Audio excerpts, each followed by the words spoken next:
మనకి వేలాది వేల స్తుతులు స్తోత్రాలు. ఈ శ్రేష్టమైన ఉదయకాల సమయమును సహవాసమును మనందరికీ అనుగ్రహించి సజీవుల లెక్కలో చేర్చి ఆయన స్తుతించి ఆరాధించి మహిమపరచడానికి చూపిన కృపను బట్టి ఏకంగా స్తుతులు చెల్లిద్దాము.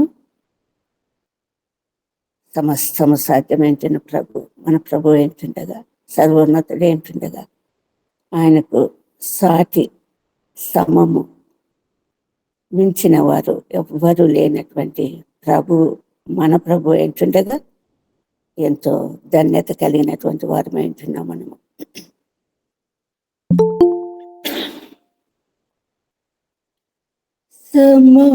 సమానులెవరు ప్రభు, నీ సమానులెవరు ప్రభు,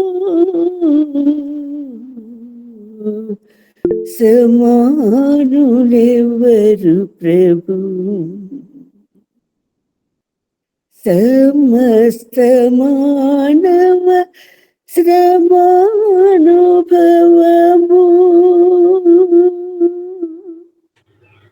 సమస్త మానవ శ్రమ సహించి వహించి ప్రేమించగలని,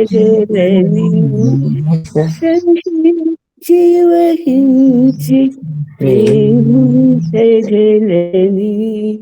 సమానులెవరు ప్రభు, నీ సమానులెవరు ప్రభు,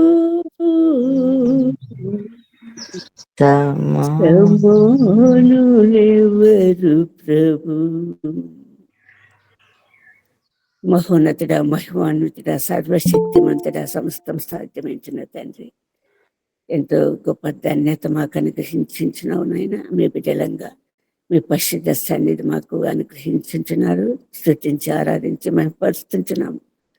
సమస్తము మీరేంటుండగా మా జీవితాలన్నింటినీ మీ పరిశుద్ధ పాద సన్నిధానం నుంచి నా తండ్రి మీ మహిమ నిమిత్తమ సాక్ష్య నిమిత్తం జీవించలాగున్న మీ ఆత్మ నింపుదల మాకు అనుగ్రహించమని అనుదినం నూతన పరుస్తూ నూతన జీవితంలో, నూతన సహవాసంలో, నూతన బలంతో, నూతన శక్తితో, జీవంతో నింపబడిన వారే మేము ముందుకు సాగుటకు సహాయం చేయమని బ్రతిమాలుకుంటూ మమ్మల్ని అందరినీ మీ దయగల హస్తాలకు అప్పగిస్తూ మా పరలోకపు తండ్రి నడినెత్తి నుండి అధికారుల వరకు మీ పరిశుద్ధ రక్తాన్ని ప్రోక్షించి సిద్ధి చేస్తూ మమ్మల్ని బలమైన సాధనాలుగా నిలబెట్టుకోమని బ్రతిమాలుకుంటూ నా గొప్ప తండ్రి ఈ సమయాన్ని మీ పరిశుద్ధ హస్తాలకు అప్పగిస్తూ మీరే ప్రతి మాట మీరే విన్నట్లుగా మీ వారి సందేశం మాకు అనుగ్రహించి ఆత్మీయంగా మమ్మల్ని బలపరచమని బ్రతిమాలుకుంటూ గొప్ప తండ్రి మా హృదయాలు మీ వైపు కొంచెం మిమ్మల్ని తండ్రి మా జీవితాలలో ముందుకు సాగను చేయించుండగా ఆ సమస్త బలం శక్తి మీ దగ్గర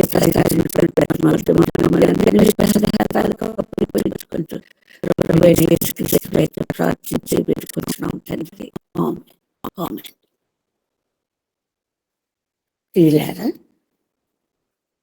ప్రభు మాట ఏంటంటే, మన ఎదిలా దాచించిన మేలులు ఎంతో గొప్పవైంటున్నవి, మర్మముతో దాచించబడినటువంటిగా, రహస్యంగా ఉంచబడినటువంటిగా ఎన్నో మేలులు, ఎంతో కృప కనికరం మన ఎడలా భద్రపరచబడి ఉంటున్నది. అది ఒక రకంగా చెప్పాలంటే హంట్ ఫర్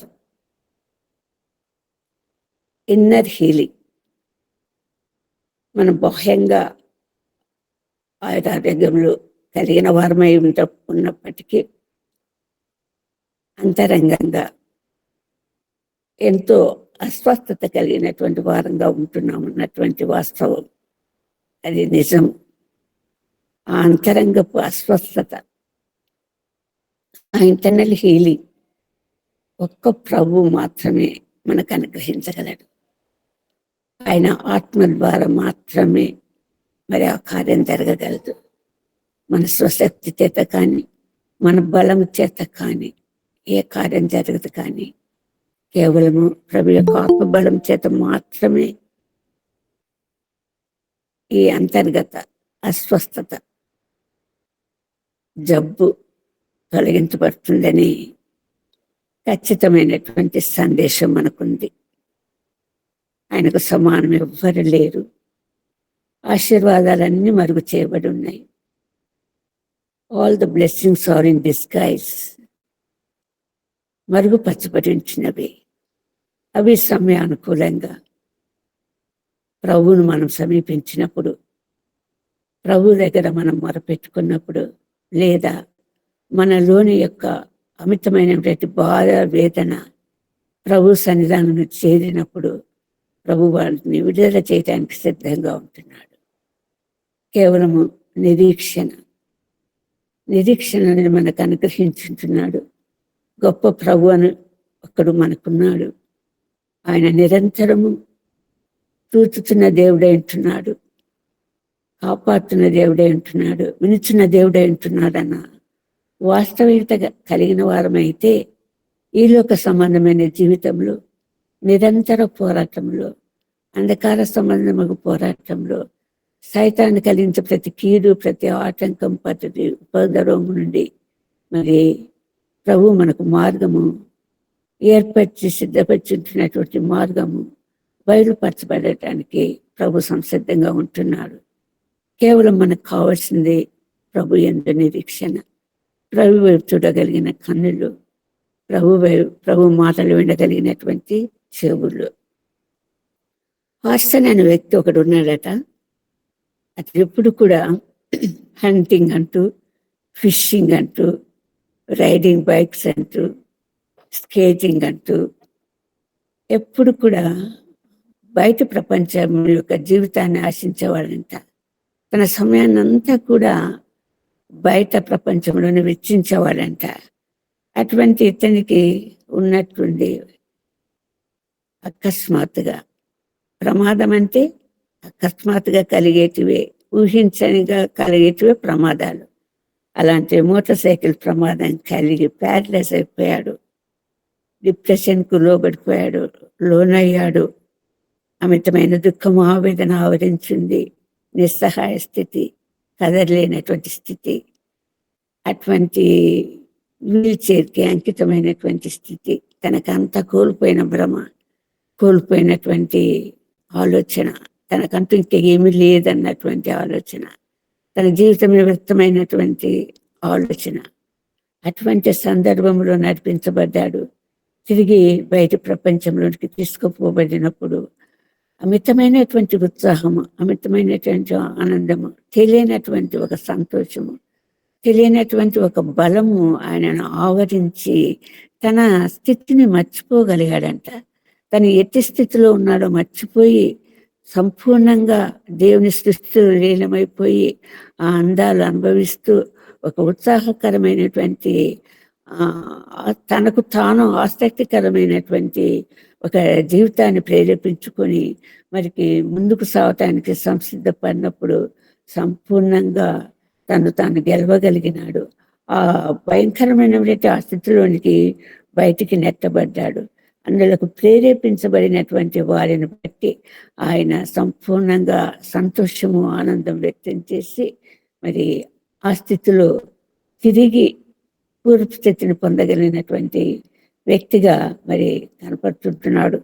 అటువంటి స్థితి అన్నది కేవలము మరి ఆకస్మికంగా, లేకపోతే అపవాది మనకు కలిగించే స్థితి అయిపోయి భయంకరమైనటువంటి స్థితి అయి ఉంటుండగా, ఆ స్థితిలో ఉన్న మనలను ప్రభు యొక్క దక్షిణ హస్తం ఆదుకోవటానికి ప్రభు ఎల్లప్పుడూ సంసిద్ధంగా ఉంటున్నాడు అన్నటువంటి వాస్తవము పరిశుద్ధ వాక్యం మనకు బయలుపరచబడతా ఉంది.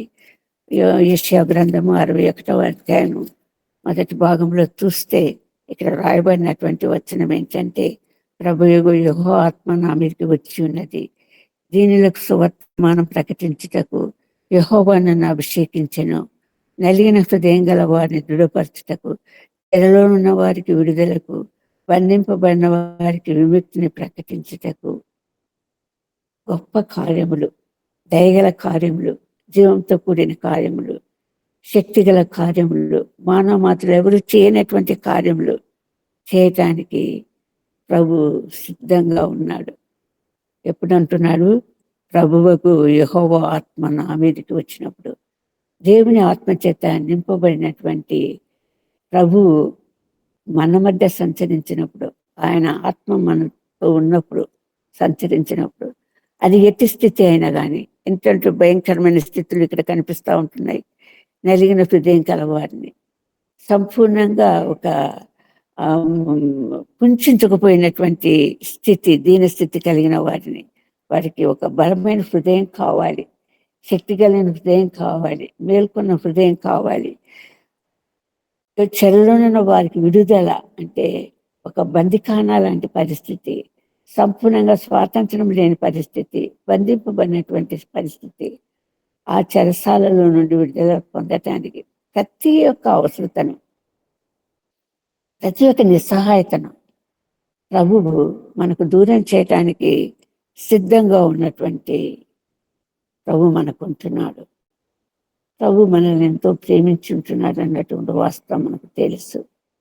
మరి సమస్త మానవ, మనం పాడుకునే పాటల్లో సమస్త మానవ శ్రమానుభవము, ప్రతి ఒక్కరి భారము, ప్రతి ఒక్కరి శ్రమ, ప్రతి ఒక్కరి కృంగుబాటు ఆయనే సహించి వహించి మరి ప్రేమించగలిగినటువంటి దేవుడు, సాటి లేని దేవుడు మనకు తోడై ఉన్నాడు అన్నటువంటి వాస్తవాన్ని మనము అనుక్షణము అనునిత్యము అన్ని పరిస్థితుల్లో జ్ఞాపకం చేసుకుంటూ మన జీవితాలలో ముందుకు సాగాల్సినటువంటి అవసరం ఏంటున్నది.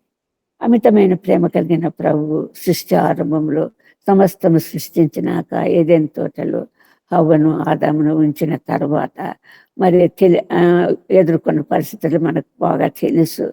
అట్టి పరిస్థితులలో వారు గెంటి వేయబడ్డారు, వెలివేయబడ్డారు అన్నటువంటి వాస్తవం కూడా మనకు తెలుసు. ఆ పాపము, ఆ తప్పిదం, ఆ అతిక్రమం అన్నది వారిని దేవునికి దూరంగా చేసినటువంటి విషయమే కాకుండా మరి శాపాలకు గురి చేసింది అన్నది కూడా మనకు తెలుసు. ఆ శాపాలలో భయంకరమైనటువంటి శాపము ఒకటి హవ్వకు కలగగా, ఒకటి ఆదాము కలిగినటువంటి ఈ రెండు శాపాలు నిరంతరము నిత్యము మొత్తము సర్వ సృష్టిని, ప్రపంచాన్నంతా ఈ శాపము ఇప్పటికీ సంచారం చేస్తానే ఉంది. ఆ శాపము అనుభవిస్తానే ఉంటున్నాము. అటువంటి అనుభవము, అటువంటి ఆ శాపగ్రస్తమైన జీవితంలో బ్లెస్సింగ్ ఇన్ డిస్గైజ్ అంటే మరుగుపరచబడినటువంటి ఆశీర్వాదం ఉంది, అక్కడ దాచబడినటువంటి ఆశీర్వాదం ఉంది. కాకపోతే మనకు కావాల్సిన ఆ నిరీక్షణ ఆధారముకు దేవుడు మనతో ఉన్నాడు కాబట్టి అటువంటి ప్రభువును కేవలము విస్మరించకుండా అనుక్షణము అనునిత్యము మరి వెంబడించగలిగినటువంటి ఆత్మీయ స్థితి, నూతన పరచబడుతూ వస్తున్న స్థితి మనందరికీ అవసరమైంటుండగా ఆ శాపానికి ప్రభు ఎలా దీవెనకరంగా మార్చాడో మనం ఒకసారి పరిశీలించి చూస్తాము. హవ్వకిచ్చినటువంటి శాపము పాపం లోకంలో ప్రవేశించింది. ప్రభు కోపించాడు, వెడలగొట్టాడు. పరలోక రాజ్యం లాంటి ఏదెన్ తోట నుంచి వెడలగొట్టబడ్డాడు. అవ్వకు కలిగినటువంటి శాపం ఏంటంటే మిక్కిలి ప్రసవ వేదనని నీకు కలిగి తెస్తాను, ప్రయాసంతో కూడా కూడినటువంటి వేదన కలగతేస్తాను. ఆ వేదనతోనే నువ్వు పిల్లలు కనాలి, ఆ వేదనతోనే నువ్వు పిల్లలు కనాలి. ఇది ఒక గొప్ప శాపము. ఎందుకు శాపం అంటే దానివల్ల పొందే వేదన అంత భయంకరమైనటువంటిది. ఇప్పుడు హెల్త్ పరంగా అనేకమైనటువంటి మరి అభివృద్ధి కలిగించబడినందున వైద్యపరంగా ప్రాణానికి చాలా మటుకు మరి ఒక గ్యారెంటీ అన్నది ఇవ్వబడటానికి అవకాశం ఉంది. కానీ పూర్వకాలంలో అలాంటి అవకాశం లేదు. ఒక తిరిగి పుట్టడం అన్నది, ఒక స్త్రీ ఒక ప్రసవేదన పడుతూ ఒక బిడ్డను కనటం అంటే ఆమె ఆమె తిరిగి జన్మించినట్లు లెక్క. అటువంటి భయంకరమైనటువంటి స్థితిలోనికి నెట్టబడి కష్టంతోటి ఒక శిశువును కంటది. ఆ వేదన అన్నది దేవుడు మనకిచ్చినటువంటి శాపం అన్నమాట. ఆ ప్రసవ వేదన పడుతూ మరి కనినటువంటి ఒక స్త్రీకి అంతర్గతంగా దాచబడినటువంటి గొప్ప ఆశీర్వాదం ఏంటంటే, మరి యోహాను సువార్త 16వ అధ్యాయము 21వ వచనంలో రాయబడింది. ఇది చూడండి. యోహాను సువార్త 16 వచనము 21 16వ అధ్యాయం 21 వచనము. స్త్రీ ప్రసవించినప్పుడు ఆమె గడియ వచ్చెను కనుక ఆమె వేదన పడును. అయితే శిశువు పుట్టగానే లోకమందు నరుడొకడు పుట్టినను సంతోషం చేత ఆమె ఈ వేదన మరీ జ్ఞాపకం చేసుకున్నదు. ఎంతమందినైనా కనటానికి సిద్ధపడుతూనే వస్తుంది. ముందు కనినటువంటి ఆ వేదన, ఆ భారము, ఆ బాధ, నేను చస్తానో లేదో బతుకుతానో లేదో అన్నటువంటి మీమాంసలోకి నెట్టబడినటువంటి ఆ స్థితి ఆ సంపూర్ణంగా వేదన్నే మర్చిపోతుందంట. అస్సలు జ్ఞాపకమే రాదంట. ఎందుకు జ్ఞాపకం రాదంటే తనకు ఒక బహుమానం ఇవ్వబడింది, తనకు ఒక శ్వాసం ఇవ్వబడింది, తనకంటూ ఒక జీవితం ఏర్పరచబడింది.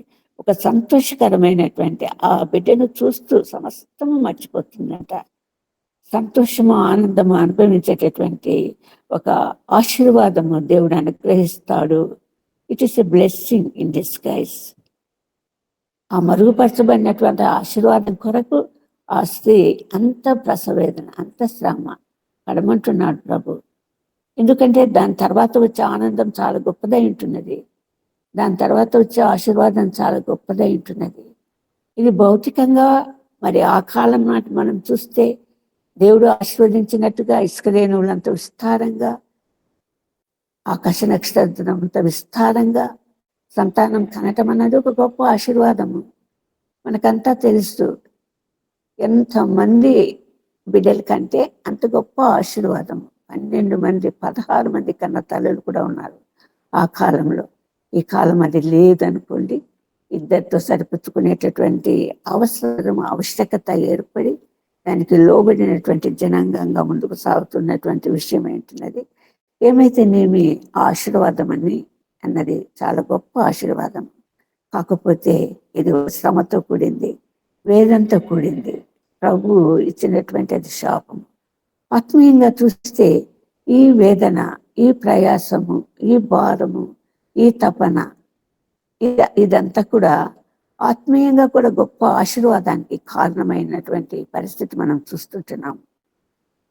ప్రభువు ఇశ్రాయేలు జనాంగాన్ని వెలుపలికి నడిపించి స్వాస్థ్యంగా ఇవ్వాలనుకున్న సందర్భంగా మరి మోషే ఒకానొక సందర్భంలో నేను వీరినందరినీ నేనేమన్నా కన్నానా అన్నాడు. కనటం అన్నది అంత ప్రయాసతో కూడిన, భారంతో కూడినటువంటి పని. ఇంత జనాంగాన్ని నేను ఒక కనిన తండ్రిలాగా ఆ భారాన్ని మోస్తూ ముందుకు సాగాలనా అన్నటువంటి వేదన. అవును, ప్రభు వాక్యం అల్లే సెలవిస్తుంది. ప్రభుకు సంబంధించినటువంటి ఆకాశం అంతా విస్తారమైన, ఆకాశంలో నక్షత్రాలంతా విస్తారమైనటువంటి సంతానం ప్రబలటానికి ప్రభు ఇస్తుంటున్నాడు. ప్రభు యొక్క నిర్ణయం కూడా అదే, ప్రభు యొక్క ఆశీర్వాదం కూడా అదే. కాకపోతే ఈ సంబంధమైనటువంటి ఆ సంతానం కాకుండా పరలోక సంబంధమైనటువంటి ఆ సంతానం, ప్రభు నందు పరిపూర్ణంగా విశ్వసించినటువంటి ఆ సంతానం రావాలంటే చాలా శ్రమతో కూడింది, చాలా వేదనతో కూడింది, ప్రయాసతో కూడింది. మరి పౌలు అంటున్నాడు, నేను కనిన ఒనేసిము అంటున్నాడు, నా కుమారుడైన తిమోతి అంటున్నాడు. మరి కొరింథీ పత్రికలు వ్రాయబడినట్లుగా వీరందరినీ సువార్త వలన నేను కన్నాను అంటున్నాడు. ఈ కనటం అన్నది ప్రయాసతో కూడింది. కాకపోతే ఆ ప్రయాస తర్వాత ఒక సంపూర్ణమైన సంతోషమైనటువంటి ఒక ప్రభుతో కూడినటువంటి జీవితం అనుభవించటానికి, ఆ గొప్ప ఆధిక్యత పొందటానికి ప్రభు ఏర్పాటు చేసినటువంటి ఆ సంబంధమైనటువంటి నీతి రాజ్యము, ప్రభు ప్రణాళికలో ఉన్నటువంటి ఆ నిత్య నిబంధన నిరంతర నీతి రాజ్యం కొరకు అనుక్షణము ప్రయాసపడవలసినటువంటి పరిస్థితి ప్రభు మనకు కలగచేస్తుంటున్నాడు. ప్రయాసతో కూడింది ఏదైనా కూడా. ఒక వ్యక్తి ఒక సంపూర్ణంగా పగలంతా కష్టపడినటువంటి వ్యక్తి సాయంత్రం ఇంటికి వస్తూనే చక్కగా స్నానం చేసి ఉన్నటువంటి భోజనం తిని కంటి నిండా నిద్రపోగలుగుతాడు.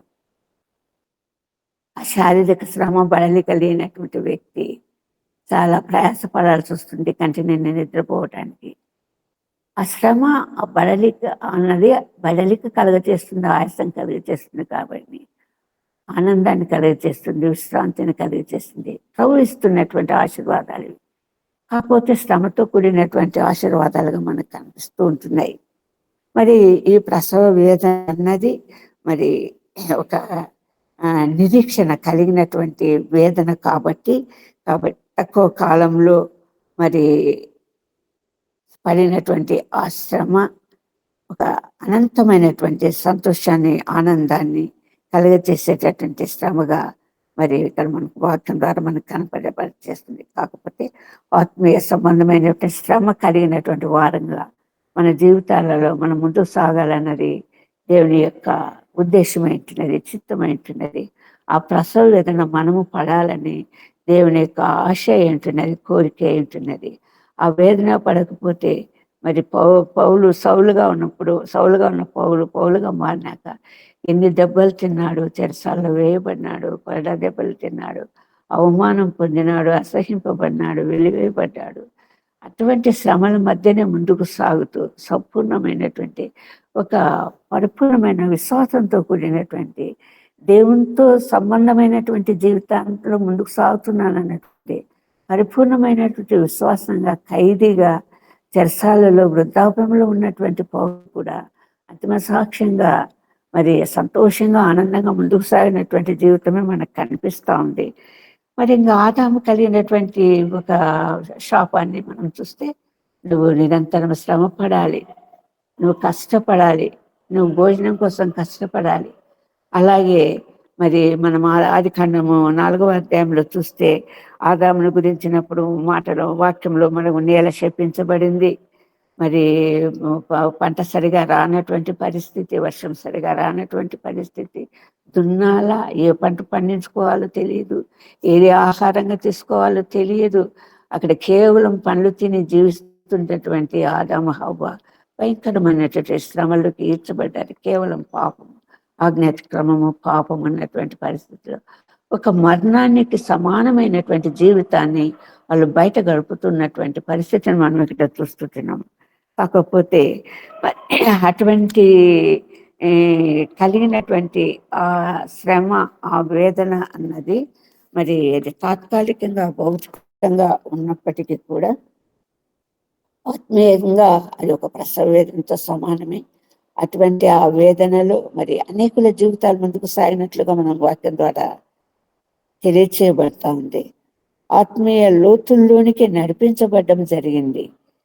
భౌతికమైనటువంటి విషయాలను సంబంధించినటువంటి వాటిని గురించి కృంగి కృషించి దిగులు చెంది ఆరాటపడి మరి జీవితాలను కోల్పోకుండా ఉండటానికి ఆత్మీయ లోతుల్లోనికి నడిపించబడడం చాలా అవసరమై ఉంటున్నది అన్నమాట. అది ఆ వాస్తవము, ఆ శ్రమ, ఆ శోధన అన్నది దేనివల్ల కలగచేయబడుతుంది అన్నటువంటి విషయాన్ని మనం భౌతికంగా ఒకనొకడు మర్చిపోవచ్చేమో. దావీదులాగా దావీదు బత్షెబను మరి ఊరియాని చంపించి తన వశం చేసుకోవటము, దాని వలన దేవుడు కోపించి ఆమె కలిగిన సంతానాన్ని మొత్తటము, ఆ మొత్తటం అన్నది తన పాపం వలన కలిగింది అన్నటువంటి వాస్తవాన్ని గుర్తించలేనటువంటి దావీదు ఉపవాస ప్రార్థన ద్వారా తన బిడ్డ స్వస్థపడతాడేమన్న ఆశతోటి ప్రార్థించినప్పటికీ ఫలితము మరి పొందలేకపోయాడు. అటువంటి సందర్భంగా హెచ్చరింపబడ్డాడు నాతని చేత. ఆ ప్రవక్త ద్వారా హెచ్చరింపబడినటువంటి ఆ హెచ్చరిక వలన మరి దావీదు కళ్ళు తెరవబడినటువంటి వాడు వేదనతో ఎంత భయంకరమైనటువంటిది బాధతో ప్రార్థించేసి, నేను పాపంలో పుట్టినవాడను, పాపంలో నా తల్లి నన్ను గర్భం ధరించింది, ఆ పాపం నన్ను ఏల్తా వచ్చింది ప్రభువా, నన్ను క్షమించు, నన్ను శుద్ధి చేయి, నన్ను కడుగు, హిమపడ్డ తెల్లగా నన్ను కడుగు, ఎంతగా ప్రార్థించాడు, ఎంతగా వేదన పొందాడు. అప్పుడు బ్లెస్సింగ్ ఇన్ డిస్గైజ్ ప్రభు అదే బత్షెబాకు సొలొమోను అనుగ్రహించాడు. శ్రేష్టమైన కుమారుని అనుగ్రహించాడు. జ్ఞానవంతుడైన కుమారుని మరి అనుగ్రహించినట్టు మనకు వాక్యం ద్వారా తెలియజేయబడుతుంది. ఆ జ్ఞానం అన్నది మరి ప్రపంచంలో ఎవ్వరికీ లేనటువంటి జ్ఞానం. జ్ఞానం అని మాట్లాడుకోవాలంటే అది సొలొమోను జ్ఞానమే. మన బిడ్డల కోసం ప్రార్థించేటప్పుడు మనం ఏం అడుగుకుంటాం, ఏం కోరుకుంటాము? ప్రభువా, సొలొమోనుకు అనుగ్రహించిన జ్ఞానము నా బిడ్డలకు దయచే ప్రభువా. అంత ఉన్నతమైనటువంటి జ్ఞానము మరి సొలొమోను జ్ఞానంగా పరిగణించబడుతుంది. అంత శ్రేష్టమైన కుమారుని అనుగ్రహించాడు. ఎంతో భ్రమపడి, ఎంతో ఆశపడి, ఎంతో పాపానికి తెగించి మరి బెత్షెబాను పెళ్లి చేసుకున్నటువంటి దావీదు పొందినటువంటి శ్రమానుభవము, మానసిక ఆందోళన, వేదన ప్రభు కనికరించాడు, దృష్టించాడు. అందులోని పశ్చాత్తాపం ద్వారా మరి తిరిగి ఉన్నతమైన జీవితాన్ని అనుగ్రహించాడు. మీకు తెలుసుకొని అనుకుంటాను, సాల్మన్ ఫిష్ సముద్రాలలో ఉంటుంది. ఇది చాలా ఎందుకు దీనికి సాల్మన్ ఫిష్ అన్నారంటే దీనికి ఉన్నటువంటి జ్ఞానం అంతా అపరిమితం అంట. అది నది సముద్రము కలిసే చోట ఒక ప్రదేశాన్ని ఎన్నుకొని అక్కడ వచ్చి తన సీజన్ అప్పుడు గుడ్లు పెట్టిపోతుందంట. అదే స్పాట్ను గుర్తు పెట్టుకొని అదే స్పాట్లో తన గుడ్లు పెట్టిపోతుందంట. అంటే అంత జలరాశిలో తన మొదటి గుడ్డు పెట్టినటువంటి స్థానాన్ని గుర్తు తెచ్చుకోవాలంటే ఎంత జ్ఞానం అవసరం. అటువంటి జ్ఞానం సొలొమోను జ్ఞానం. అది లోక ప్రఖ్యాతమైనటువంటి జ్ఞానంగా మనం చూస్తుంటున్నాము. అటువంటి జ్ఞానం కలిగినటువంటి సొలొమోను కుమారునిగా మరి దేవుడు అనుగ్రహించినట్లు మనము తెలియజేస్తూ ఉన్నటువంటి వాస్తవం. అంతేకాకుండా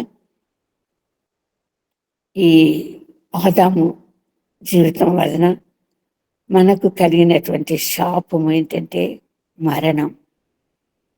నువ్వు మన్ను కాబట్టి తిరిగి మన్నైపోతావు. దేవుడిచ్చిన గొప్ప శాపం. ఆ మన్ను కాబట్టి తిరిగి మన్నైపోతావు. ఆ మట్టిని మనమైతే నిర్జీవమైన మట్టిగా ఎంచుతున్నాం కాబట్టి ఆ మట్టిలో సమస్తమైన ఒక ప్రతి ప్రాణకోటికి అవసరమైనటువంటి జీవపరమైనటువంటి ధాతువులు, సూక్ష్మ ధాతువులు, స్థూల ధాతువులని అనేక సంబంధమైనటువంటి ఖనిజ లవణాలు ఉన్నాయి దాంట్లో. మన ఒక శరీర నిర్మాణానికి లేకపోతే చెట్టు కానీ మనిషి కానీ పెరగటానికి కావాల్సినటువంటి మెగ్నీషియం అంటేమి, కాల్షియం అంటేనేమి, పొటాషియం అంటేనేమి ప్రతి ఒక్క ధాతువు ఆ మట్టిలో కలిసి ఉంటున్నాయి. అటువంటి మట్టితో దేవుడు నిర్మించి అంతకంటే ఆశ్చర్యకరమైన విషయం మన ఊహలో అది ఒక మట్టి బొమ్మే, కానీ లోపల అందులో కావలసినటువంటి సంపూర్ణమైనటువంటి కండర నిర్మాణం ఏంటి, ఎముకల నిర్మాణం ఏంటి, నరాల నిర్మాణం ఏంటి, పరిపూర్ణంగా దేవుడు నిర్మించినటువంటి ఒక గొప్ప ఆధిక్యత కలిగినటువంటి నిర్మాణము దేవుడు మనలో చూపించుంటున్నాడు, మనల్ని ఆ రీతిగా నిర్మించుంటున్నాడు. అటువంటి శ్రేష్టమైనటువంటి నిర్మాణం కలిగినటువంటి ఆశీర్వాదాన్ని తిరిగి నువ్వు మన్నైపోతుంటున్నావు. అక్కడ కూడా there is a blessing in disguise. ఆ బ్లెస్సింగ్ ఏంటంటే ఆ మన్న అనడం కాకపోతే ప్రపంచమంతా శవాలు గుట్టగా మారిపోయేది. ప్రపంచమంతా కూడా శవాల గుట్ట అయిపోయేది. ఎప్పుడైతే శవాలుగా మారిపోతామో, ఎప్పుడైతే మనం మట్టి చేత కప్పబడతామో, అప్పుడు మన శరీరంలోనే ఆ సూక్ష్మ ధాతువులు, స్థూల ధాతువులు అన్నీ తిరిగి మట్టిలో కలిసిపోతాయి. తిరిగి అది సారవంతమైన నేలగా ఏర్పడుతుంది.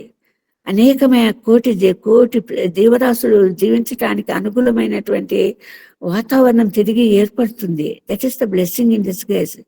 ప్రభు ఏర్పరిచినటువంటి మార్గము. ఆయన సృష్టి అనంతము, ఆయన జ్ఞానం అనంతము, ఆయన ఏర్పాటు అనంతము. అది ఏమాత్రం గ్రహించలేనటువంటి మూర్ఖత్వము, మందబుద్ధి మనం కలిగి ఉంటున్నామేమో.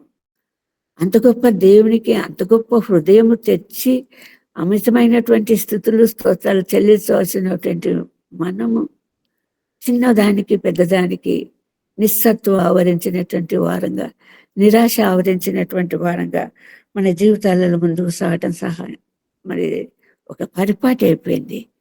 ఆ మరణాన్ని ప్రసాదించాడే కానీ ప్రభు దాన్ని శాశ్వతం చేయలేదు.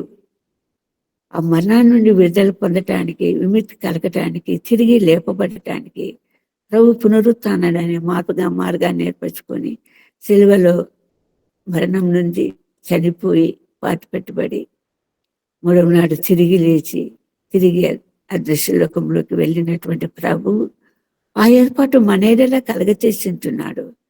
ఈ ఏర్పాటు మనం పొందాలి అంటే సంపూర్ణమైనటువంటి భౌతిక సంబంధమైనటువంటి జీవితం కాదు కావాల్సింది, ఆత్మ సంబంధమైనటువంటి జీవితం. అది అంతర్గతంగా ఇమిడినటువంటి జీవితం.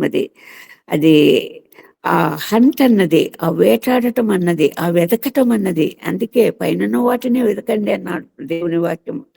మీరు పైన వాటిని వెతకండి, అప్పుడే మీకు ఇన్నర్ హీలింగ్ వస్తుంది, ఆత్మ సంబంధమైన స్వస్థత వస్తుంది, ఆత్మ సంబంధమైన ఆశీర్వాదాలు మీరు పొందుతారు, ఆత్మ సంబంధమైనటువంటి పరలోకపు దీవెనలు మీరు పొందగలుగుతారు. ఆయనతో మీరు స్వాస్థ్యం పొందుతారు, ఆయనతో కూడి నడుస్తారు, ఆయనతో కూడి తింటారు, తిరుగుతారు, గొప్ప ఆనందాన్ని అనుభవిస్తారు. అది దాచబడినటువంటి రహస్యమైనటువంటి మరి అమితమైనటువంటి ఆశీర్వాదం. అది ప్రభు మరణము కమ్మని చెప్పాడు, కానీ దాంతో వదలలేదు. ప్రభు తను తాను మరణమై తాను తిరిగి లేచి దేవుడు తిరిగి లేపాడు యేసుక్రీస్తు ప్రభును. ఆ ఆధిక్యత మనము పొందటానికి మార్గం ఏర్పాటు చేసింటే ఆ మార్గం తెలుసుకోలేక అటు ఇటు కొట్టుమిట్టాడుతూ సూటిగా నడవలేక ఇటున్నట్టు చూస్తూ కుంటి నడుస్తున్నటువంటి జీవితాలు మానవ జీవితాలు అయింటుండగా ప్రభు హెచ్చరిస్తుంటున్నాడు. మీరు దాచబడినటువంటి ఆశీర్వాదకరమైనటువంటి జీవితము చాలా ముందుంది. ఆ ముందున్నటువంటి జీవితం గురించి ఎల్లప్పుడూ మీరు ప్రయాసపడాలి, ఎల్లప్పుడూ మీరు హంట్ చేయాలి, వేటాడాలి, వెతకాలి, ఆ రహస్యమైనటువంటి స్థలాలను కనిపెట్టాలి, ఆ నిధులు ఎక్కడ దాచబడి ఉన్నావో తెలుసుకోవాలి, ఏ నిధి ఎక్కడ ఉందో తెలుసుకోవాలి, ఏది తవ్వటం ద్వారా ఆ నిధి నువ్వు పొందగలుగుతావో తెలుసుకోవాలి. అన్నీ మరుగుపరచబడినాయి. ఒక బంగారము తవ్వి తీయటానికి ఎంత ప్రయాసతో కూడినటువంటి కేజీఎఫ్లో నేను చూశాను, ఆ బంగారు గనుని నేను చూశాను. ఎక్కడ చూసినా మట్టి గుట్టలుగా ఉంటుంది. లోతైన గనుల త్రవ్వకము, ఆ లోతైన ప్రదేశంలో మనకు విస్తారంగా లభించే ఖనిజం ఏంటంటే బంగారం. అలాంటి బంగారం లాంటి మనుషులను దేవుడు తయారు చేయటానికి మరి తయారు చేసి ఉంటుండగా అది బయటికి రావటం లేదు, బహిర్గతం రావటం లేదు. నీకు ఏమిచ్చాడు ప్రభు? బంగారం లాంటి హృదయం నీకు ఇచ్చాడు, బంగారం పోలినటువంటి శ్రేష్టత ధన్యత ఇచ్చాడు, పరిశుద్ధత ఇచ్చాడు. ఆ బంగారం తీగలుగా రేకులుగా సాగగొట్టబడగలిగితే విస్తారమైన విపరీతమైన నగలు తయారు చేయబడతాయి, అందంగా అలంకరించబడే నగలు తయారు చేయబడతాయి, శ్రేష్టమైనటువంటి నగలు తయారు చేయబడతాయి. రాజులను చూస్తే, పూర్వకాలపు రాజులను చూస్తే విస్తారంగా నగల చేత అలంకరింపబడిన రాజులను చూస్తాము. మరి పౌరాణిక సంబంధంగా చూస్తే ఆ దేవతలను అలంకరించుంటారు, విస్తారమైనటువంటి నగల చేత అలంకరించబడ్డాయి. కేవలము ఉలకవు, పలకవు, మాట్లాడవు, కనులతో చూడవు, చెవులతో వినవు, కదలవు. అటువంటి నిర్జీవమైనటువంటి దేవతలను విస్తారమైనటువంటి మనం చూస్తూ ఉంటాము, వార్తల ద్వారా వింటుంటాము. వారి యొక్క దేవాలయంలో దాచబడినటువంటి ధననిధి అంట, శ్రేష్టమైనటువంటి ధనము, బంగారమైన కాదు, డబ్బే కాదు, కొల్లలు, అది లెక్క పెట్టజాలనంత విస్తారమైనటువంటి ధనము చేత వారికి ఉన్నటువంటి జ్ఞానం అది. వారు అన్యులు ఏం చేస్తున్నారంటే ఆ దేవతలని నమ్ముకుని వారికి తనకు సంపూర్ణంగా వారికి ఏముంటే దాంట్లో విస్తారంగా విపరీతంగా ఆనందమైన దేవునికి వాళ్ళు అర్పిస్తూ ఉంటే, మన దేవుడు సజీవుడైన దేవుడు, సమస్తమైన సాధ్యము కలిగిన దేవుడు, గొప్ప కార్యములు చేయగలడు. గుప్త సంపదలందు అన్నీ ఆయనందు గుప్తములై ఉంటున్నవి. ఆ గుప్తములైన నిధులన్నీ దేవుడు ఇవ్వటానికి సిద్ధపడుతూ ఉంటున్నాడు.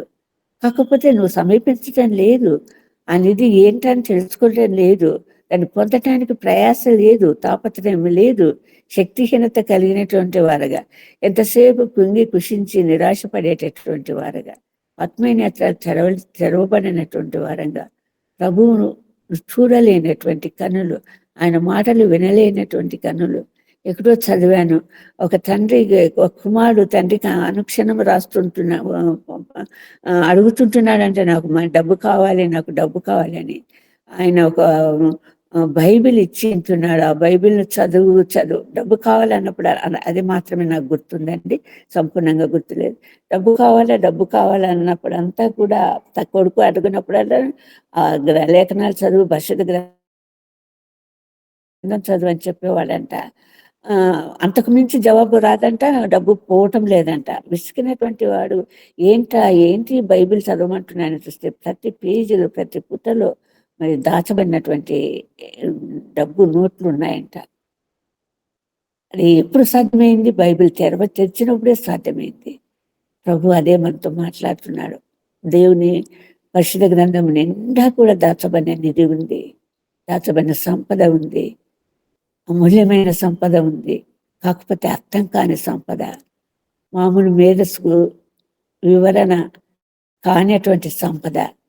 అది దేవుడు మాట్లాడినప్పుడు, దేవుడు తెలియజేసినప్పుడు. అందుకే యెహోవా ఆత్మ నా మీద ఉంది. ఆ ఆత్మ నా మీద ఉంది కాబట్టే నేను ఈ కార్యం చేయగలుగుతున్నాను. బందీలను విడిపించబడుతుంటున్నాను. చెరసాలలో ఉన్న వారు విడిపించబడుతుంటున్నాను. నలిగిన వారికి హృదయాన్ని అనుగ్రహిస్తుంటున్నాను. మరి కొత్త జీవితం నేను ఇవ్వటానికి సిద్ధపడుతుంటున్నాను అన్నటువంటి సందేశం ఇక్కడ కనిపిస్తూ ఉంది. 61వ యెషయా గ్రంథము 61వ అధ్యాయంలో. మరి దుఃఖాక్రాంతులను ఓదార్చడానికి లెయ్యి అన్నటువంటి వాక్యం వినిపిస్తూ ఉంది. లెమ్ము తేజలు మన వాక్యం వినిపిస్తూ ఉంది. కూడగట్టుకో, బలాన్ని కూడగబట్టుకో, కృంగిన వారిని లేవనెత్తువాడు ఆయనే. ఆ పేతురు ఆ స్వస్థత కలగ చేసినప్పుడు ఆ వాడిని మనం ఎక్కడ చూస్తుంటున్నాము? దుముకుతున్నాడు, ఎగురుతున్నాడు, నడుస్తుంటున్నాడు. భౌతికమైనటువంటి స్వస్థతతో పాటు ఆత్మీయ స్వస్థత కలిగింది అతనిలో. ఆత్మీయ స్వస్థత కలిగింది కాబట్టే వారితో నడుస్తుంటున్నాడు. వారితో దేవాలయంలోకి వెళ్ళినాడు. వాడు చేయి పట్టుకొని నడుస్తుంటున్నాడు. దేవుని గురించి సాక్ష్యం ఇవ్వగలిగినటువంటి, అది పొందిన నిధి, అది పొందగలిగినటువంటి నిధి. బాహ్యమైనటువంటి స్వస్థత కోసం ఎంతసేపు పోరాటం జరుగుతుంది. కానీ ప్రభు కనకరించినప్పుడు, ప్రభువా మరి నాకు ఇది కలిగింది, ఈ అంతుబట్టని రోగం కలిగింది ప్రభువా, ఇది స్వస్థపరచువాడు నువ్వే ఇచ్చావు, నువ్వే వాక్యం ద్వారా మాట్లాడినావు, నేను పొందిన గాయముల చేత నీకు స్వస్థత కలుగుతున్నది. ఆ స్వస్థత అంతర్గత స్వస్థత, ఆత్మీయ స్వస్థత. ఆ స్వస్థత నువ్వే ఇవ్వాలి ప్రభువా, నువ్వు తప్ప ఈ జీవితంలో ఇచ్చేవారు లేరు. 10 మంది కుష్ఠరోగులు స్వస్థపడ్డారు. ప్రభుని అడిగారు, స్వస్థపరచమన్నాడు. 10 మందిని స్వస్థపరిచాడు. కానీ అంతర్గతంగా దేవుడు అన్న నిధిని, ప్రభు అన్న నిధిని పొందగలిగిన వాడు ఒక్క కుష్ఠరోగి మాత్రమే. కుష్ఠరోగం పాపానికి సూచనగా ఉంటున్నది. చీకటి జీవితానికి సూచనగా ఉంటున్నది. అంటరానితనానికి సూచనగా ఉంటున్నది. అందుకే ఆ కుష్ఠరోగులప్పుడు ఊరి వెల్పట, గౌని వెల్పట ఉంచేవారు. వారి ఎవరో దయదలిచి వారికి భోజనము ఇవ్వగలిగినప్పుడు వారికి భోజనం దొరికేది. అటువంటి భయంకరమైనటువంటి స్థితిలో ఉన్నట్టు విడుదల కలగచేస్తే 9 మంది కుష్ఠరోగులు మరి కేవలము భౌతిక స్వస్థతగా దాన్ని గుర్తించి తనకు ఒక కొత్త జీవితం ఇంకా బాగా జీవించవచ్చు కదా అన్న సంతోషంతో, ఆనందంతో వెళ్ళిపోయారు. కానీ ఒక్క కుష్ఠరోగి మాత్రమే అంతర్గతంగా సంపూర్ణ నిధిని పొందగలిగాడు. దేవునితో సహవాసం పొందగలిగాడు. దేవుని దగ్గరికి తిరిగి వచ్చాడు. మీతో వారి సంగతి ఏంటి? వారు దేవునికి స్తుతులు చెల్లించలేకపోయారు. దేవునికి కృతజ్ఞత కలిగి జీవించలేకపోయారు. దేవునికి మేము చిన్నప్పుడు చూసేవాళ్ళము, కుష్ఠరోగుల గుంపు వచ్చేది. ప్రతి ఆదివారము గుంపు వచ్చేది. ఇండియా మన దేశమందు మెండు పాపములున్నవి అంటూ పాడుకుంటూ వచ్చేవాళ్ళు. యేసయ్య స్వస్థత ఇచ్చేవాడు అని పాడుకుంటూ వచ్చేవాడు. ఇప్పుడు మనకు కనిపించటం లేదు. ఎందుకంటే అలాంటి వాటికి ప్రభుత్వం ప్రత్యేకమైన చర్యలు తీసుకొని ప్రత్యేకమైనటువంటి ఆ, వైద్య సంబంధమైనటువంటి ఏర్పాట్లు చేసి వారికి ప్రత్యేకమైనటువంటి ట్రీట్మెంట్ ఇస్తూ సమాజానికి వెలుపల దూరంగా వారిని ఒక మామూలు మనుషులు చేయడానికి ప్రయత్నం చేస్తుంది. కాబట్టి వీధులలో మనం కుష్ఠరోగులను చూడడం లేదు. మరి అంతర్గతంగా కుష్ఠరోగులు లోకమంతా ఉన్నారు. విస్తారంగా ప్రబలి ఉంటున్నటువంటి కుష్ఠరోగులను మనం చూస్తుంటున్నాము. ఆ పాపమనే కుష్ఠరోగం వెడలాలంటే ఖచ్చితంగా ప్రభు స్పర్శ కావాలి, ప్రభు ముట్టాలి. అదే అంతర్గత స్పర్శ కావాలి. అంతరంగంలో మార్పు రావాలి. నీ హృదయం నిండి ఉన్నదాటి నీ నోరు మాట్లాడును అని వాక్యం సెలవిస్తుంది. నీ హృదయం దేవునితో నిండి ఉంటే దేవుని గురించినటువంటి స్థుతి వెలువడుతుంది. దేవుని గురించినటువంటి సంతోషగానం వెలువడుతుంది. దేవుని గురించినటువంటి సాక్ష్యం వెలువడుతుంది. కానీ నీ అంతరంగము దోపుడు సొమ్ముతోను జిగటతోను వెలుపలికి చాలా చక్కగా తోమబడినటువంటి పాత్రను చూపిస్తుంటున్నాడు వాక్యం ద్వారా. అది చాలా మెరిసిపోతా ఉంది. మనకు తెలుసు కంచు పాత్రలు, రాగి పాత్రలు అది తోమినామంటే బాగా బంగారు లాగా మెరిసిపోతాయి. కానీ లోపల అవి జిగటతో దోపుడు సొమ్ముతో నింపబడి ఉంది. కడగబడలేదు, విడుదల కలగలేదు, విమోచన కలగలేదు, స్వస్థత కలగలేదు. అటువంటి బాహ్యమైనటువంటి పరిస్థితి ఉన్నప్పుడు మరి అంతర్గతంగా ప్రభు ఇచ్చే ఆశీర్వాదాలు మనం పొందలేము. There are many blessings in disguise. దేవుడు ఇవ్వగలిగినటువంటి దాచుంచినటువంటి మేలులు ఎంతో గొప్ప ఉంటున్నాడు. వాటిని పొందలేనటువంటి హీనస్థితిలో దినస్థితిలో మనం ఉంటున్నామేమో. సమీపింపరాని తేజస్తో ఉన్నటువంటి ఆ ప్రభువును సమీపించడానికి వెనుకంజ వేస్తుంటున్నాము, భయపడుతుంటున్నాము, ఆయనను ఆశ్రయించలేకపోతుంటున్నాము, ఆయనను బ్రతిమాలలేకపోతుంటున్నాము, నమ్మలేకపోతుంటున్నాము. ఈయన నాకు దాగుచోటు, ఈయన నాకు రక్షణ, సమస్తము నాకు ఈయనే అన్నటువంటి ఆ విశ్వాసాన్ని పొందలేకపోతుంటున్నాం. అందుకే అనేక మార్లు కృంగిపోయే పరిస్థితులు మనకు ఏర్పడుతున్నాయి. ఎంత పెద్ద సమస్య అయినా, ఎంత గొప్ప క్లిష్టమైనటువంటి వ్యాధి అయినా ఆ సంబంధంగా దేవుని సంబంధంగా సంపూర్ణ సహాయము సహవాసం పూర్తు ఆయనను తప్ప నాకు వేరే మార్గం లేదు అని నమ్మిన వారి ప్రతి గృహంలో ప్రతి హృదయంలో ప్రభువు ఖచ్చితంగా పరిపూర్ణమైనటువంటి స్వస్థత అనుగ్రహించుంటున్నాడు, మార్పు అనుగ్రహించుంటున్నాడు. అది అనుభవించిన వారే ధన్యులు, ఆ నది పొందిన వారే ధన్యులు. చాలా మంది సాక్ష్యాలు ఇస్తుంటారు. ఎందుకు ఇవ్వగలుగుతుంటున్నారు? వాళ్ళు పొందగలిగినారు కాబట్టి, ఆ నిధిని స్వంతం చేసుకున్నారు కాబట్టి, ఆ దాచబడిన గుప్త నిధి, ఆ రహస్యాలన్నీ ప్రభులో ఉన్నాయి. అది ప్రభువుని సమీపించారు, ఆశ్రయించారు, వెతకటానికి ప్రయత్నించారు.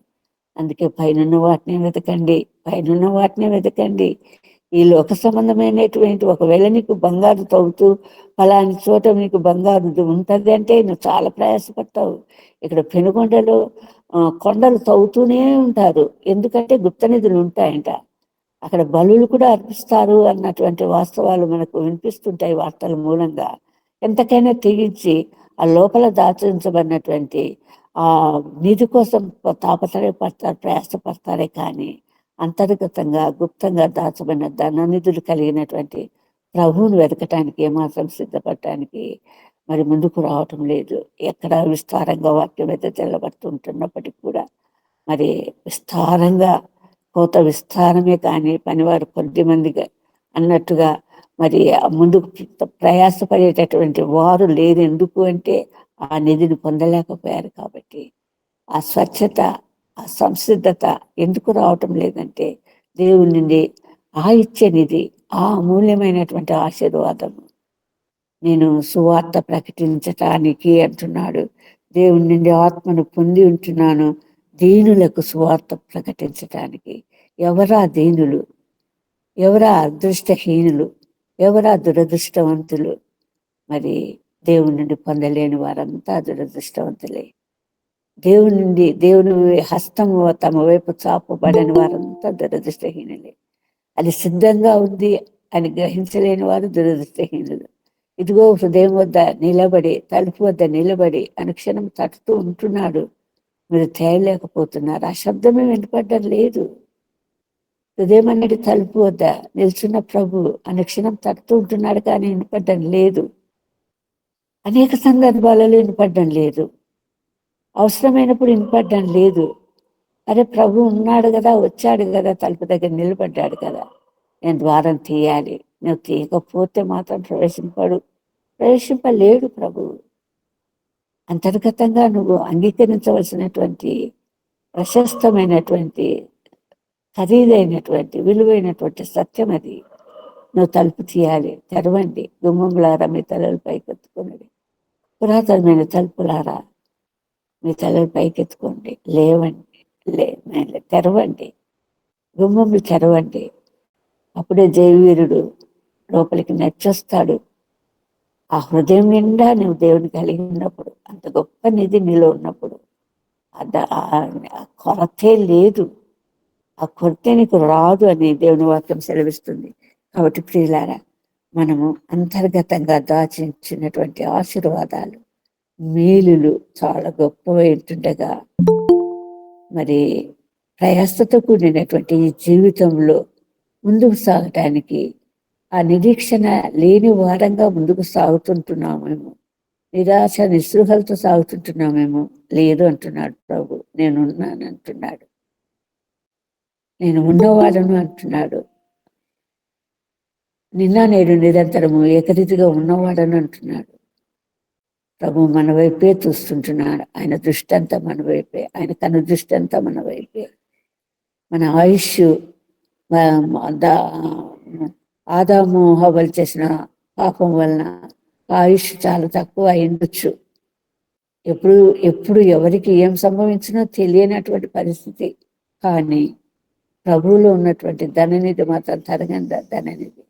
ఆ కొద్ది కాలంలోనే మనం పొందగలిగినటువంటి ఏర్పాటు ప్రభు కలిగి ఉంటున్నాడు, చేసి ఉంటున్నాడు. అటువంటి జీవితంలో మన జీవితాలు మనకు తెలియదు కాబట్టి, బుద్ధిప్రాయం కాబట్టి, నీటి బుగ్గతో సమానం కాబట్టి, అంత గొప్ప విస్తారం ఒక బంగారు ఉందంటే ఎంత ప్రయాసపడతావు సొంతం చేసుకోవటానికి. బంగారం కంటే విలువైనటువంటి ప్రభువును గురించినటువంటి వెతుకులాట, ఆ వెతకటం అన్నది, ఆ నిధి పొందటానికి ప్రయత్నం చేయలేకపోవటం అన్నది కేవలము మరి అది మన బలహీనతే, ఆత్మ సంబంధమైనటువంటి బలహీనత. శారీరకంగా నువ్వు అన్ని విధాల ముందుకు సాగటానికి ప్రయత్నం చేస్తుంటున్నావు. అంతర్గతంగా అంతర్లీనమై ఉంటున్నటువంటి నీ జీవితము వెలుగుతో నింపబడినటువంటి ఆ హృదయపు వెలుగులు స్థానంగా ప్రసరించబడాలి. ఆ వెలుగు ప్రకటించబడాలి, చూపబడాలి. ఆ వెలుగుని నీ ముఖంలో చూడగలిగినటువంటి స్థితి భగవంతుడు నీకు, ప్రభు మనకు కలుగ చేయటానికి సిద్ధంగా ఉంటున్నాడు. నువ్వు పంచలేనటువంటి పరిస్థితి, పొందలేనటువంటి పరిస్థితిలో ఉంటున్నావు. ఇలాగా ప్రభు ఈరోజు మనతో మాట్లాడుతున్నటువంటి విషయం అదే. హవ్వను ఒక సంఘంగా మనం తీసుకుంటే, ఆ హవ్వ అనేటువంటి ఆ సంఘము విస్తారంగా మరి దేవుని ప్రేమించినటువంటి సంఘంగా, దేవుని పొగడగలిగినటువంటి, దేవుని యొక్క ఔన్నత్యాన్ని చాటగలిగినటువంటి సంఘంగా ఎదగాలని ప్రభు ఆశిస్తుంటున్నాడు. ఒక సాక్ష్యం అడుగుతుంటున్నాడు. ఆ సంఘము ఏం పాడగలగాలంటే, నరులలో నీ వంటి వాడు ఎక్కడైనా నాకు కనరాడు, నరులలో నీ వంటి వాడు ఎక్కడైనా నాకు కనరాడు, నీ ప్రేమ మధురం, నీ ప్రేమ అమరం, నీ ప్రేమ మధురం, నీ ప్రేమ అమరం, పరలోక సౌందర్య తేజోమయుడా, పదివేలు అతి సుందరుడా, పరలోక సైన్యం తేజోమయుడా, పదివేలు అతి సుందరుడా. ఈ సాక్ష్యం ప్రభు మన నుండి కోరుతుంటుండగా ప్రభు నామానికి స్తోత్రాలు చెల్లిద్దాము. ప్రభు ఈ కొద్ది వాక్యం దీవించి ఆశీర్వదించిన పాప. ఆమేన్ ఆమేన్. అంతర్గత స్వస్థత, దేవుడు మన కొరకు దాచి ఉంచిన మేలు. మంచి శ్రేష్టమైన వాక్య సందేశం విన్నాము. ఇప్పుడు జాన్సన్ గారు మీరు చిన్న ప్రార్థన చేస్తారా? జాన్సన్ గారు చిన్న ప్రార్థన.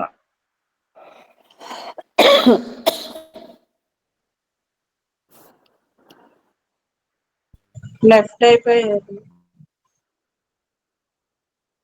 వాణిశ్రీ గారు మీరు చేయండి. పరిశుద్ధుడా పరిశుద్ధుడా పరిశుద్ధుడా పరిశుద్ధుడా త్రియేక దేవ తండ్రి కుమార పరిశుద్ధాత్మ యేసు ప్రభువా, నీ బంగారు పాదాలు కోట్లాది స్థుతులు స్తోత్రాలు తండ్రి. యేసయ్యా తండ్రి, మాకు నిజమైన దేవుడు మీరు దొరికారు తండ్రి. మరి నిజమైన అంతర్గత స్వస్థత, మాకు విడుదల విమోచన స్వస్థతలను దయచేయండి తండ్రి. దీనులు దురదృష్టవంతులు హీనులకు కూడా మరి తండ్రి నువ్వంటే ఎవరో తెలుసుకునేటట్లు మరి నిన్ను పొందుకునే భాగ్యాన్ని ఇవ్వండి. జ్ఞానము సులభమని ఉందని చెప్పారు తండ్రి. అలాంటి జ్ఞానాన్ని మాకు అనుగ్రహించండి తండ్రి. యేసయ్యా కూడి వచ్చిన బిడ్డల్ని, ఈ రోజు మిస్ అయిన బిడ్డల్ని అందరినీ తండ్రి దీవించండి. మరి తండ్రి శ్రీ ప్రసవించినప్పుడు ఆమె గడి వచ్చిన కనుక ఆమె వేదన పడుతుంది. ఆమె తర్వాత శిశువుని పుట్టగానే లోకంలో నరుడొకడు పుట్టిన సంతోషం చేత ఆమె వేదన మరి జ్ఞాపకం చేసుకుందని చెప్పింది. దేవా మీకు వందనాలు అవుతండి. మా జ్ఞానాన్ని ప్రసాదించండి. మీరే నిజమైన దేవుడు అని తండ్రి లోకానికి అందరూ తెలుసుకునేటట్లు భాగ్యాన్ని ఇస్తుంది. దేవా మీకు వందనాలు. మరి ఈ రోజు పాశ్రమ గారు తండ్రి గ్రేస్ మనోరంజని గారు చెప్పిన విధంగా మాకు జ్ఞానాన్ని ఇచ్చింది. దేవా మీకే కోట్లాది స్థుతులు స్తోత్రాలు. ప్రతిరోజు ప్రతి పాస్టర్ గారు ద్వారా మాకు జ్ఞానాన్ని అందిస్తున్నారు, బైబిల్ జ్ఞానాన్ని అందిస్తుంది. దేవా మీకే కోట్లాది స్థుతులు స్తోత్రాలు చెల్లించుకుంటూ మా విమోచకుడు మా రక్షకుడైన యేసుక్రీస్తు నామం అందించిన స్తుతి ప్రార్థన సమర్పించుకుంటున్నాము మా తండ్రి. ఆమేన్ ఆమేన్ ఆమేన్ ఆమేన్. గ్రేస్ మనోరంజనమ్మ గారు ఆశీర్వాదం విడుదల చేస్తారా? విడుదల చేస్తానండి. మన తండ్రి అయిన దేవుని ప్రేమ, ప్రభు అయిన యేసుక్రీస్తు కృప, పరిశుద్ధాత్మిక అన్యోన్య సహవాసం ఇప్పుడు ఎల్లప్పుడూ సదాకాలము ఈ మీట్లో చేరిన వారందరికీ, వారి కుటుంబాలకు, రాలేని వారి కుటుంబాలకు మా పరలోకపు తండ్రి మరి సకల పరిశుద్ధులకు సదాకాలం తోడైండును కాక. Amen amen amen amen. Praise Lord, praise Lord, praise Lord. Praise Lord. వందనాలు పేరు పేరు. Praise Lord. అందరికీ